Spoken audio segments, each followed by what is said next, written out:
wabarakatuh dan salam sejahtera. Salam Malaysia Madani, salam pendidikan bermutu, insan pendidik negara sejahtera. Salam memacu perkasa pendidikan, salam Kemuhammad Aidil, Nadi penggerak FPP, salam Ismailian, sinergi utility sukses. Bersama-sama dengan saya, Nur Ada Adana binti Muhammad Ainuddin, selaku moderator telah pada hari ini. Saya tidak bersorangan, turut bersama-sama dengan saya panel pertama, satu-satunya pahlawan kita pada hari ini, Saudara Ahmad Syedari Nasri bin Saiful Azli. Dipersilakan saudara-saudari.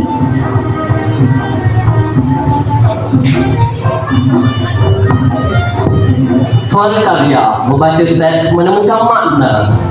Panel kedua, tak lain tak bukan panel telaah terbaik tahun 2025, Saudara Kaisa Eudina binti Mahmudi. Dipersilakan Saudara Kaisa.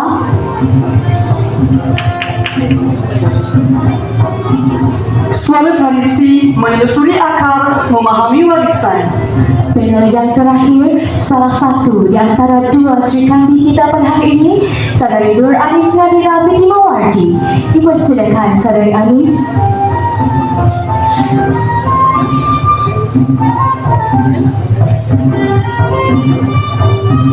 Suara zaman menghubungkan karya dengan realiti semasa. Tiga suara, satu karya menyelami hatimu Aisyah, dari tradisi hingga ke realiti. Silakan duduk.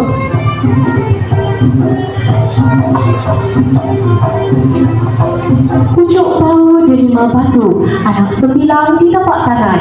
Walau berubah zaman dan waktu, nilai yang baik tetap dikenang. Alhamdulillah, setinggi-tinggi kesyukuran kita panjatkan kehadiran Allah SWT kerana dengan limpah kurnia dan izinnya dapat kita bersama-sama berkongsi idea, berkongsi pendapat dalam sesi telaah pada hari ini. Walaupun konsep kita berbentuk telaah santai, tetapi kita masih menceritakan topik-topik ilmiah berkenaan dengan novel ini. Hatimu Aisyah, karya Zurina Hasan, sebuah karya yang menghidangkan kepada kita warna-warni kehidupan, menggolakkan jiwa, kasih sebuah keluarga, serta pertemuan dua generasi yang dipisahkan oleh zaman. Rakan-rakan sekalian, Aisyah merupakan seorang anak yang dilahirkan dalam suatu zaman yang menjunjung tinggi adat dan norma masyarakat. Dan kata orang tua menjadi pedoman, adat menjadi pegangan, dan kepatuhan dianggap sebagai tanda budi pekerti. Namun, tatkala zaman beralih dan Aisyah mula membina keluarganya sendiri, kehidupan yang dihadapinya tidak lagi serupa. Anak-anaknya hadir dengan pemikiran yang berbeza. Mereka mula mempersoalkan tentang sesuatu yang dahulu tidak pernah dipersoalkan. Mereka mempersoalkan tentang adat yang tidak lagi dianggap bersesuaian dengan zaman. Di sinilah terletaknya denyut nadi karya ini. Hadirin sekalian, setiap karya mempunyai jalur ceritanya sendiri. Namun, di sebalik setiap helaian dan setiap watak, tersimpan cerita yang ingin disampaikan oleh pengarang kepada pembacanya. Maka, untuk membuka tirai telaah santai kita pada hari ini, saya persilakan saudara-saudari panel pertama kita untuk membawa kita menelusuri kisah hatimu Aisyah. Dipersilakan. Terima kasih saudari moderator. Terima kasih juga kerana telah memberikan peluang kepada saya untuk membawa kalian menelusuri kisah yang ditengahkan dalam novel Hatimu Aisyah. Assalamualaikum warahmatullahi wabarakatuh dan selamat pagi. Nampak gayanya saya seorang saja kembali antara penghubungi di sini. Tapi tidak mengapa. Saya juga telah meneliti novel ini dan hari ini saya akan merobek tirai dengan membongkar isi ringkasan novel Hatimu Aisyah. Novel ini mengangkat sebuah isu yang sangat dekat dengan diri kita, iaitu jurang generasi antara dua keturunan. Kisahnya bermula dengan Aisyah, seorang wanita yang dididik dengan cara tradisional. Aisyah dibesarkan dalam persekitaran yang menuntut kepatuhan mutlak, di mana segala-galanya mesti akur dengan adat tradisi orang dahulu. Hidup kita dengan Aisyah berbeza. Aisyah hanya tertumpu pada ruang rumah dan dapur, serta terikat dengan berbagai pantang larang dan diajarkan supaya tidak membantah hasrat orang tua. Beliau melalui perkahwinan yang diatur tanpa mengenali siapa bakal suami. Saya nak tanya, adakah kalian sanggup dikahwinkan tanpa mengenali siapa bakal pasangan kalian? Kalau saya tak sanggup berkahwin dengan insan yang asing dalam hidup saya. Tapi Aisyah tiada pilihan lain. Detik demi detik terus berlalu. Apabila Aisyah mendirikan rumah tangganya sendiri, landscape itu tidak lagi sama seperti dahulu. Anak-anaknya lahir dan membesar dalam era moden yang menjadikan mereka berani mendatang kebenaran yang diterapkan diri Aisyah sejak kecil lagi. Anak-anak juga menyanggah adat yang kini dianggap ditenggelam zaman. Malahan berani bersoal jawab dengan penuh ketegasan tanpa rasa takut dengan pandangan orang tua dan nilai sosial. Pada mulanya, detik-detik itu menjadi satu penyiasatan emosi yang mengundang rasa pilu buat Aisyah apabila melihat anak-anaknya bertindak mendekati sempadan tradisi. Tetapi akhirnya Aisyah berjaya juga membina keluarganya walaupun terpaksa menerima hakikat bahawa anak-anak tercinta tidak lagi berada di sisi seperti yang diharapkan dan diimpi-impikan sejak dahulu lagi. Demikianlah ulasan saya mengenai novel Hatimu Aisyah. Terima kasih saudari-saudari atas kupasan yang cukup jelas dan bermakna. Daripada perjalanan kisah yang telah kita dengarkan, jelaslah bahawa Hatimu Aisyah bukan sekadar kisah tentang sebuah keluarga, bahkan menjadi cerminan perubahan masyarakat dari satu zaman ke satu zaman. Aisyah dibentuk oleh zamannya, namun anak-anaknya pula dibentuk oleh zaman yang berbeza. Dan perbezaan inilah yang pada akhirnya membuka ruang kepada pelbagai persoalan tentang iman, keluarga, ketabahan dan nilai kemanusiaan. Tanpa melengahkan masa, kita teruskan pula kepada panel kedua. Dipersilakan saudari. Terima kasih saudari Director. Usai kita mendengar saudari Syazani bercerita tentang novel Hatimu Aisyah karya Zarina Hassan, izinkan saya untuk membacakan dialog yang terdapat dalam novel ini. Aisyah ajak Ahmad di Jalan Daulah makan ubi. Tengah hari nanti, Cik Dok Nasi beri mereka makan. Lauk goreng ikan geli ada di dalam gobok. Jangan lupa tutup gobok rapat-rapat lepas ambil lauk. Ingat Aisyah, jaga adik baik-baik. Jangan biarkan adik-adik main dekat telaga. Ingat tu, jangan biarkan adik-adik main dekat telaga. Berdasarkan dialog ini, pasti menjadi tanda tanya. Mengapakah Aisyah, walaupun masih berumur 10 tahun, sudah memikul tanggungjawab yang sebegitu besar? Jelas sekali kerana keimanan sebagai panduan hidup dapat dilihat melalui kehidupan Aisyah yang sentiasa berpegang kepada adat dan juga pengajaran yang telah diwarisinya sejak dahulu. Aisyah dibesarkan dalam suasana masyarakat tradisional yang sentiasa menitik beratkan adat, agama, kepatuhan terhadap orang tua dan juga norma masyarakat. Namun begitu, novel ini juga menunjukkan bahawa seseorang tidak seharusnya menerima adat secara membuta-budi. Anak-anak Aisyah mula mempersoalkan perkara yang tidak lagi sesuai dengan keadaan zaman kini. Akhirnya, Aisyah sendiri belajar untuk menerima perubahan tersebut. Nilai keimanan dan kebijaksanaan jelas sekali kita dapat kaitkan berdasarkan apa yang saya ceritakan sebentar tadi. Keimanan bukan bermakna kita menolak perubahan, tetapi ia membantu kita untuk membezakan perkara yang baik dan perkara yang tidak baik. Warga Dewan sekalian, cuba kalian pejamkan mata sebentar dan buka mata hati. Aisyah, apabila nama ini dipanggil, kita membayangkan seorang wanita yang sopan santun orangnya, baik budi pekertinya dan tulus hatinya, persis nama isteri junjungan besar kita. Seterusnya, kasih sayang dalam keluarga jelas sekali kita dapat lihat dalam novel ini. Aisyah merupakan seorang ibu yang sangat mengambil berat dan prihatin terhadap anak-anaknya. Walaupun terdapat perbezaan pendapat antara Aisyah dengan anak-anaknya akibat jurang zaman dan pemikiran, namun kasih sayang Aisyah terhadap keluarganya tetap tidak berubah. Contohnya, berlaku pertempuran pendapat antara Aisyah dengan generasi yang lebih muda tentang cara menjalani kehidupan dan adat kekeluargaan. Pada awalnya, Aisyah sukar untuk menerima cara baru kerana dia masih berpegang kepada adat dan juga pengalaman yang telah dilaluinya sejak dahulu. Meskipun begitu, konflik ini tidak memadamkan kasih sayang antara mereka. Hal ini juga menunjukkan bahawa nilai kasih sayang dan hormat menghormati jelas sekali amat penting dalam sesebuah keluarga. Antara manusia tidak kisah apapun hubungannya, perbezaan pendapat memang sukar untuk kita elakkan, terutamanya antara generasi yang berbeza. Tetapi, masalah ini boleh diselesaikan sekiranya antara ahli keluarga saling memahami dan juga menghormati pandangan masing-masing. Itu sahaja daripada saya serahkan kembali kepada saudari moderator. Terima kasih, Saudari Kaisa. Sesungguhnya, kasih sayang dalam keluarga bukanlah sentiasa tentang persamaan pandangan. Ada kalanya, kasih itu menuntut kesabaran untuk memahami, kelapangan dada untuk menerima, dan pengorbanan untuk melepaskan. Dan apabila kita berbicara tentang pengorbanan, kita tidak dapat lari daripada melihat peranan serta ketabahan seorang wanita yang menjadi antara tunjang dalam sesebuah keluarga. Aisyah merupakan seorang wanita yang mendidik kehidupannya melalui pelbagai liku dan perubahan.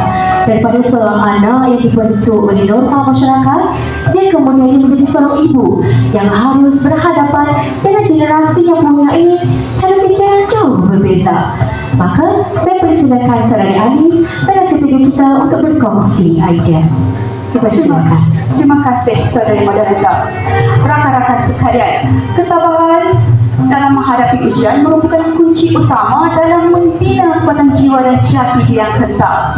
Ketabahan juga penting untuk membentuk individu yang dapat menyumbang kepada kesejahteraan diri, keluarga dan masyarakat. Tugas Aisyah bukanlah sahaja memasak di dapur, menjemur pakaian atau membuat kerja-kerja rumah yang lain. Namun, Aisyah juga ditugaskan untuk menjaga dan mendidik adik-adiknya. Lalu, saya teringat dan terkesan tentang sebuah lagu yang sering Aisyah nyanyikan kepada adik-adiknya. Izinkan saya berkongsi di sini. Pihak teknikal boleh bantu saya memutarkan lagu tersebut? Mari kita nyanyi ramai-ramai. Caca, jauh di tengah air, bawah nak makan jagung, jagung dirasakan banjir. Adik, oh adik, rumah kita nak runtuh, entah ke kiri, entah ke kanan, entah ke timur, entah ke barat. Amboi, rancaknya macam ni. Saya dulu penyanyi ya. Begitulah sedikit sebanyak lagu yang sering Aisyah berhidangkan kepada adik-adiknya. Lalu, kalian tahu ketabahan seorang wanita bernama Aisyah? Ketabahan Aisyah dalam mengharungi badai kehidupan berakar umbi daripada kepatuhannya terhadap sistem sosial tradisional. Sejak kecil lagi, rupa bentuk ketabahan itu disahirkan melalui upayanya dalam memikul beban tanggungjawab domestik yang berat. Kecermalan watak ini pula dapat diteruskan dengan sikap akur terhadap pencerahan adat. Aisyah memilih untuk menerima pasangan hidup pilihan orang tuanya tanpa sebarang bagai, semata-mata untuk menghormati keputusan ibu bapanya. Lalu Aisyah memasuki fasa kehidupan lebih dinamik di mana ketabahannya diuji dengan pergolakan jiwa zaman moden. Aisyah terpaksa berhadapan dengan tentangan ia dan kritikan daripada anak-anaknya yang lebih berfikiran moden dan lebih berani bersoal jawab. Seterusnya, aspek pemeliharaan maruah dan harga diri pula dipaparkan melalui disiplin diri yang ketat dalam menyuburkan nilai-nilai kewanitaannya. Hal ini dapat diikuti dengan Aisyah sentiasa menjaga tingkah laku mengikut acuan tradisional agar tidak mencemari dan mengaibkan nama baik keluarga besarnya. Walau bagaimanapun, kepatuhan Aisyah bukanlah ketaatan yang membuat tertuli. Aisyah menyedari hak wanita dalam dirinya dan menyedari wujudnya ketidakadilan layanan serta jurang gender antara anak lelaki dan anak perempuan dalam komuniti tersebut. Akhir sekali, Aisyah meletakkan adat sebagai pelindung diri.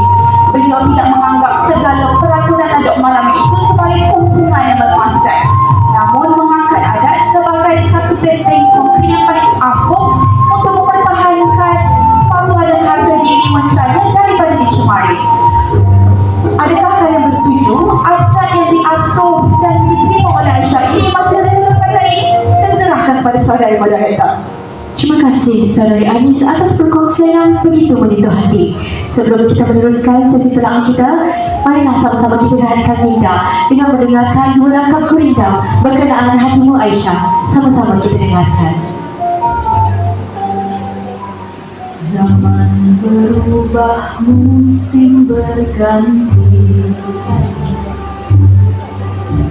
anak menyanggah adat di peti, resah melanda di dalam hati, melihat dunia yang kian berhenti. Hadirin sekalian, kisah yang baik tidak seharusnya terhenti pada halaman terakhir sebuah buku. Sebaliknya, ia harus menjadi jendela untuk kita menilik kehidupan kita sendiri. Zaman berubah, manusia berubah, dan cara kita melihat dunia juga turut berubah. Dengan itu, saya persilakan mana-mana panel untuk berkongsi pandangan terhadap cerita itu tadi. Izinkan saya, Saudari Moderator. Silakan, Saudari Kaisa. Terima kasih. Saya akan sambung berkenaan kerelevanan adat zaman dahulu yang terdapat dalam novel Hatimu Aisyah. Pada pendapat saya, adat zaman dahulu dalam novel ini masih relevan. Khususnya adat yang mengandungi nilai murni dan juga adat yang dapat membentuk kepribadian seseorang. Sebagai bukti, Aisyah dibesarkan dalam keluarga yang sangat berpegang kepada adat dan juga pengalaman yang telah diwarisi sejak dahulu. Sejak kecil, Aisyah dididik untuk menurut kata orang tua-tua dan juga melaksanakan tanggungjawab sebagai seorang perempuan. Antaranya, dia diajar untuk melakukan kerja-kerja rumah dan pelbagai kemahiran kehidupan. Hal ini juga menunjukkan bahawa masyarakat dahulu sangat menitik beratkan disiplin, tanggungjawab dan kemahiran mengurus rumah tangga. Pada pandangan saya, aspek ini masih relevan sehingga ke hari ini. Walaupun zaman sudah moden, anak-anak masih perlu diajar cara untuk berdikari, bertanggungjawab terhadap keluarga dan juga menghormati ibu bapa. Jadi, nilai yang ada di sebalik adat ini masih boleh dikekalkan walaupun cara pelaksanaannya berubah mengikut zaman. Perkara ini juga boleh dikaitkan melalui pendekatan ginokritik, iaitu pendekatan yang meneliti karya daripada perspektif pengalaman dan kehidupan wanita. Dalam novel Hatimu Aisyah, kehidupan Aisyah banyak memperlihatkan bagaimana adat dan juga pegangan serta norma masyarakat mampu untuk mempengaruhi kehidupan seorang wanita, khususnya dari segi tanggungjawab, peranan dalam ahli keluarga dan cara seseorang wanita bertindak dalam masyarakat. Kita juga perlu memelihara adat yang baik seperti sopan santun, bertanggungjawab dan semangat kekeluargaan. Namun, pada masa yang sama, kita perlu berani untuk menolak adat yang tidak lagi sesuai dan bercanggah dengan keadaan zaman kini. Oleh itu, adat yang baik wajarlah untuk kita pelihara. Manakala adat yang mengekang perkembangan wanita, perlulah nilai semula supaya selari dengan tuntutan zaman. Izinkan saya mencelah Saudari Moderator. Silakan, Saudari Anis. Saya bersetuju sepenuhnya dengan apa yang diperkatakan oleh panel 2 sebentar tadi. Saya ingin meluaskan lagi idea ini dengan menambah satu lagi perspektif kritikal, iaitu ketidakrelevanan adat dahulu. Novel ini memaparkan transisi masyarakat daripada pegangan adat tradisi kepada pemikiran moden yang lebih dinamik. Amalan lama seperti perkahwinan aturan keluarga, sekretar sosial wanita dan kepatuhan mutlak tanpa disoal dahulunya penting demi menjaga maruah dan keharmonian keluarga. Apabila kita bercakap tentang ketidakrelevanan adat dahulu, novel ini bertindak sebagai sebuah naskah yang amat radikal dalam menunjukkan dan membongkar bagaimana institusi lama meletakkan wanita sebagai mangsa subordinasi. Melalui susur masa watak kehidupan utama, kita dihidangkan dengan realiti pahit di mana ruang domestik dijadikan tembok penjara yang menyekat intelektual dan mobiliti sosial kaum wanita semata-mata untuk memenuhi aturan tradisi yang rigid dan bias jantina. Oleh itu, penolakan yang ditunjukkan oleh generasi muda dalam novel ini terhadap amalan dapur tersebut bukanlah satu pemberontakan melulu, namun ia adalah isyarat yang jelas yang menunjukkan adat yang bersifat menindas dan tidak lagi mampu beradaptasi dengan tuntutan pembebasan perlulah ditinggal dalam lipatan sejarah demi kelangsungan kejayaan umat. Oleh itu, peralihan ini bukanlah satu pemberontakan yang biadab terhadap warisan. Namun, ia adalah proses penyesuaian yang harmoni. Akhir sekali, masyarakat menyedari untuk terus maju. Mereka perlu menerapkan nilai-nilai murni yang substantif dengan cara meninggalkan tata cara lama yang lagi tidak sejajar dengan zaman. Itu saja bagi pendapat saya, saudara moderator. Terima kasih ucapkan kepada kedua panel atas kesediaan dalam berkongsi pandangan terhadap cerita itu tadi. Nilai seperti menghormati orang tua, menjaga maruah keluarga, hidup bermasyarakat dan mempunyai rasa tanggungjawab, semuanya masih mempunyai tempat dalam kehidupan kita. Namun, pada masa yang sama kita perlu mengakui bahawa tidak semua adat dan norma masa lalu itu wajar dipindahkan budak-budak dalam kehidupan hari ini. Kita tidak perlu menuding jari terhadap generasi terdahulu, dan kita juga tidak perlu menganggap bahawa generasi hari ini merupakan generasi yang telah melupakan segala-galanya. Bagaimana dengan pada satu? Ada pandangan yang salah diutarakan? Terima kasih saudara moderator. Pandangan saya mengenai novel ini adalah bahawa bukan sekadar kisah biasa. Novel ini ibarat cermin yang memantulkan realiti hidup kita pada hari ini. Kita nampak watak Aisyah yang bergelut dengan perubahan zaman dan terikat dengan tradisi lama. Baiklah, saudara-saudari, terima kasih atas perkongsian itu tadi.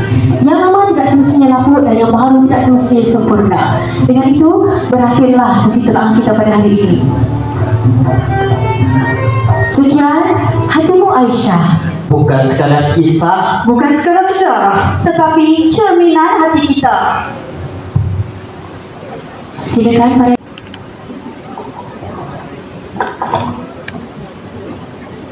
Adakah kita perlukan ramai Aisyah dalam hidup masa kini?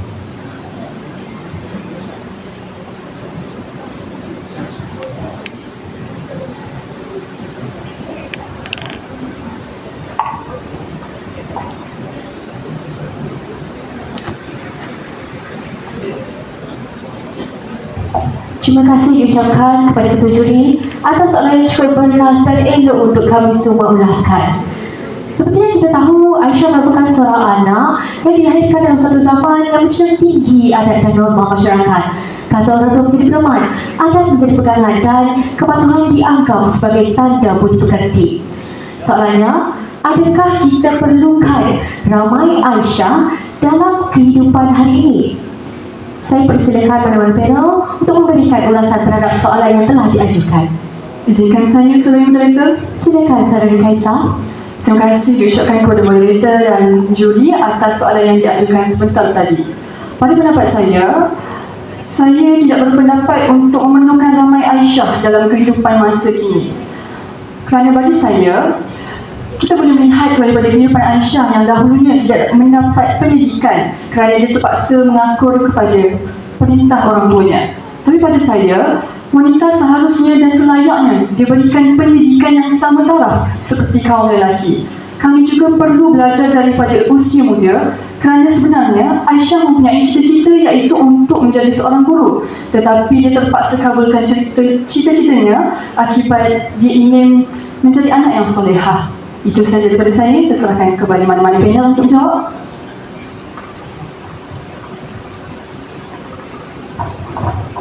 pada pendapat saya, kita perlukan ramai Aisyah pada masa kini kerana Aisyah mempunyai rasa yang sabar dan patuh kepada orang tua. Aisyah juga sanggup menjaga adik-adiknya ketika umur 10 tahun. Di situ kita nampak Aisyah mempunyai kesabaran yang tinggi dalam menjaga adik-adiknya walaupun bukan tanggungjawab buat Aisyah apabila berumur 10 tahun. Yang di mana kanak-kanak berumur 10 tahun perlu menuntut ilmu dan bermain bersama kawan-kawan pada waktu petang. Itu saja. Izinkan saya memberi pendapat saya, saudara moderator. Silakan saudara Anis. Jika kita meneliti novel ini, Aisyah sanggup memilih pasangan pilihan orang tuanya tanpa sebarang bantahan, semata-mata untuk menghormati keputusan ibu bapanya. Oleh itu, jika saya ingin menjawab soalan itu, jawapan saya ya. Kita memerlukan lebih ramai Aisyah dalam kehidupan zaman sekarang. Kerana Aisyah seorang anak yang taat, patuh kepada ibu bapanya. Kita boleh lihat pada generasi zaman sekarang, anak-anak lebih tidak menghormati kepada kedua ibu bapanya. Jadi konklusinya, saya sangat bersetuju jika kita memerlukan Aisyah lebih ramai pada kehidupan sekarang. Itu sahaja bagi pendapat saya. Itu sahaja ulasan daripada kami. Yang lama dari semalam kita warisi, yang kurang kita perbaiki, dan yang datang kita harapi dengan hikmah dan budi. Sekian, Ismailian. Sinergi. Integriti. Sah.